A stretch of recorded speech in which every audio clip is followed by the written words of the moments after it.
Bonjour tout le monde, aujourd'hui je réponds à la question pourquoi faire du yoga lorsqu'on fait un autre sport.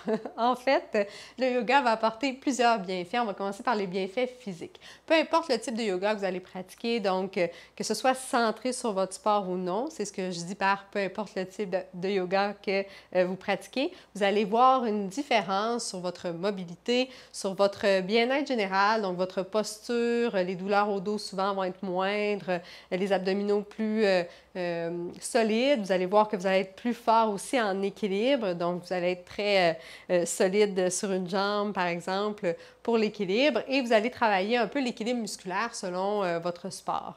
Par contre, je mets toujours un bémol. Je dis souvent comme exemple, vous pouvez toujours aller au yoga le mardi soir parce que vous appréciez l'enseignant, c'est parfait parce que c'est dans votre plage horaire, mais peut-être que cet enseignant-là pratique par exemple la split ces temps-ci et que vous, vous devez travailler l'ouverture de hanche ou vous devez travailler davantage l'engagement des fessiers.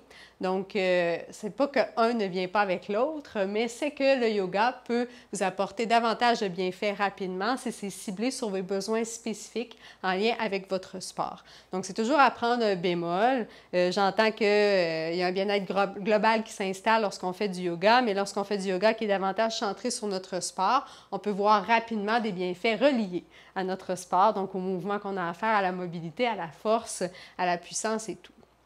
Donc, il y a beaucoup de bienfaits physiques.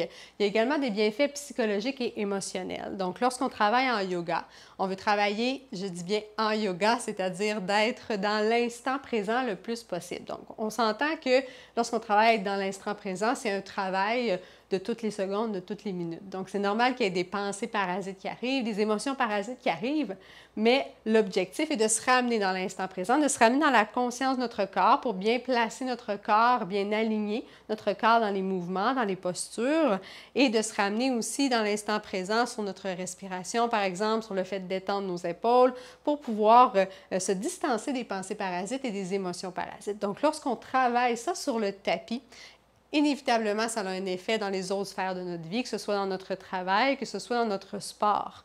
Donc, on va travailler avec le yoga et la méditation pleine conscience pour pouvoir se distancer de ces pensées parasites-là, donc le stress, la peur, les je ne serai pas capable, le monde me regarde, tout ce qui peut arriver comme pensée qui nous amène à freiner notre performance ou freiner même notre plaisir à faire le sport qu'on pratique parfois.